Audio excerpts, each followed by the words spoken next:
థియేటర్ల బంద్కు తానే సూత్రధారుడి అంటూ నిర్మాత దిల్ రాజు చేసిన ఆరోపణలపై జనసేన పార్టీ నుంచి సస్పెన్షన్కు గురైన అతి సత్యనారాయణ తీవ్రంగా స్పందించారు.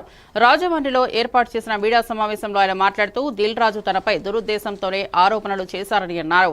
ఆయన సోదరుడు శిరీష్ రెడ్డిని కాపాడుకోవడానికే దిల్ రాజు తన పేరును ఈ వివాదంలోకి రాగారని అతి సత్యనారాయణ ఆరోపించారు. థియేటర్ల బంద్ అని నేను ఎక్కడా ప్రకటించలేదు. సినిమాలు లేకపోవడం వల్ల థియేటర్లు మూతపడే పరిస్థితి వస్తుందని ఒక విలేకరు అడిగిన ప్రశ్నకు సమాధానం మాత్రమే చెప్పానని సత్యనారాయణ వివరణ ఇచ్చారు. జూన్ 1న థియేటర్ల బంద్ అని ప్రకటించింది దిల్ రాజు సోదరుడు శిరీష్ రెడ్డేనని ఆయన స్పష్టం చేశారు.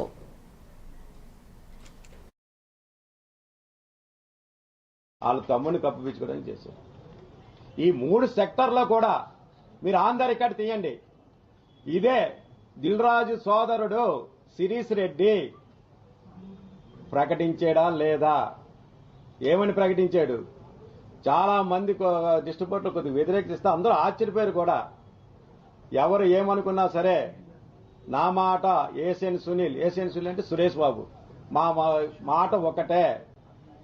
ఎవరు ఏమైనా పోయినా జూన్ 1 నుంచి థియేటర్లు బంద్ అని ప్రకటించింది ఆ వ్యక్తి శిరీష్ రెడ్డి. వాళ్ళ తమ్ముడిని కప్పిపుచ్చుకోవడానికి ఇది మొత్తం అంతా మా పార్టీ మీద నా మీద రుద్దడానికి ఇది అతను దుష్ట ప్రభావంగా చేశాడా లేదా? అది వాస్తవా కాదు? ఆన్ ద రికార్డులు తీయండి. 3 ఆటలను కూడా తొడగొట్టి మరీ చెప్పాడు శిరీష్ రెడ్డి. ఎట్టి పరిస్థితుల్లో 3 సెక్టార్లో ఈ 3 సెక్టార్ మీటింగ్ లో కూడా 1వ తారీఖు నుంచి బంద్ చేస్తున్నాను. అది నిజం కాదా? ఇదంతా ఒక ఎత్తు. మీకు ముఖ్యమైన విషయం మీకు చెప్తున్నాను.